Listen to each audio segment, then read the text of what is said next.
Welcome back to the channel, guys. Deconstructing Narcissism. I just got out of the gym and now I'm on my way back home. So today I wanted to make a quick video about how there is no pill that you can give that narcissistic person in your life, or that person who lacks empathy, that will allow them to feel more empathetic towards you. There's no way you can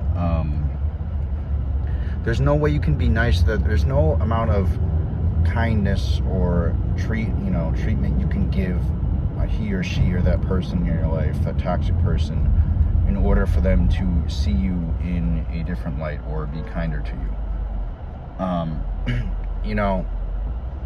Usually when somebody shows how they are and their behavior is consistent, that's the way it's going to stay. On my 31 years on this planet, I've had some bad friends. And I believe I've told you on this channel before. I might have not. I used to have this friend, his name was Tony, and because people like us who are raised by narcissistic parents, whether that be covert narcissist, whether that be overt narcissist, which I will go into overt narcissist in another video on what is an overt narcissist. But because we were raised by narcissistic parents, or maybe you were raised by a devouring mother who constantly had to be in your life and never let you make any decisions like I was raised by a covert narcissist, and she was also a devouring mother. So pretty much any decision that I wanted to make by myself, by my own volition, I could not make any decision by myself without her getting involved into that. But because we are raised by narcissistic parents, we have a tendency to attract really bad people. Because we're primed from birth to allow disrespect. Our parents primed us, we were groomed as a child to allow disrespect from not only our parents but other people around us. We were primed as a target to be abused and exploited by other people, and to just take it. We weren't taught how to defend ourselves as children, as growing up. That's when you're not taught how to defend yourself, and you're not taught right from wrong, then you grow up very confused like I did.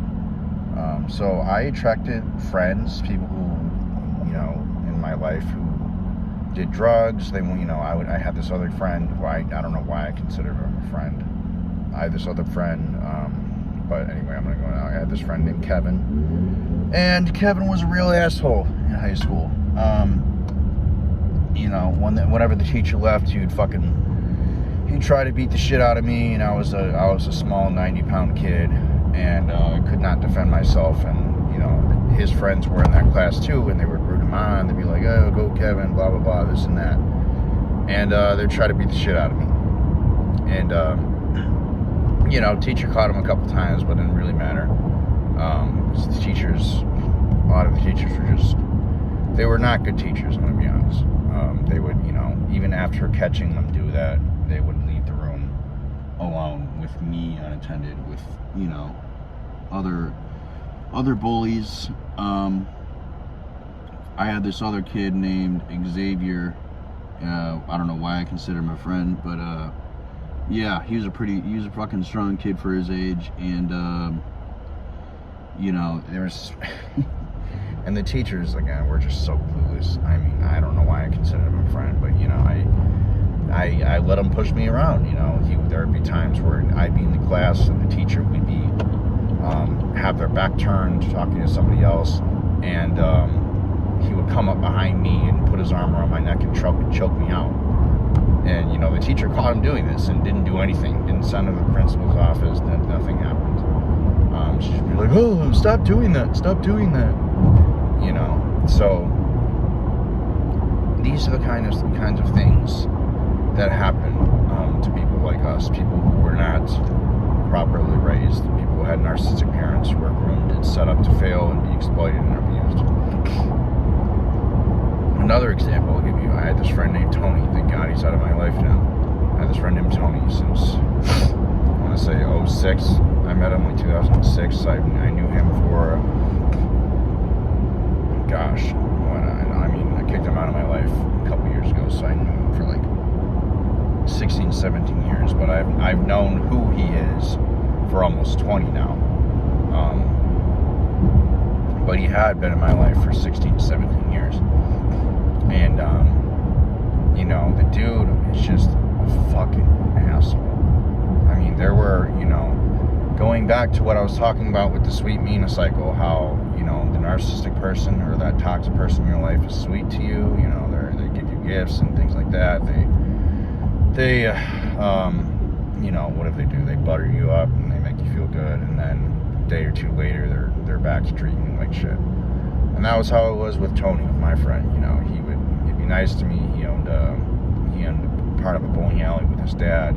I'd go over there, give me free drinks and shit, and say I was part of the family, and then 2 days later, 3 days later, or even the same day, he'd be yelling at me because he had anger issues, and he'd be yelling at me over something, or he'd be doing something to try to embarrass me in front of somebody else. It was always some bullshit with him, and I just realized, like, I over time, obviously, I took that abuse. I took many years of abuse from that person. But over time, I just got so fucking sick of it that I just started ignoring his calls and everything. Every single time his phone number would pop up on my phone, I would ignore it. It would say Tony, and I would just be like, fuck, I don't want to answer this person, because I knew that, I never knew how he was going to react. If he was going to be in a good mood, or if he's going to be in a bad mood and do some shit to me, or yell at me, or get mad at me over something, take his anger out on me. So we are primed, like I said, to continually take this abuse from not only our narcissistic parents, but other narcissistic and toxic people in our life.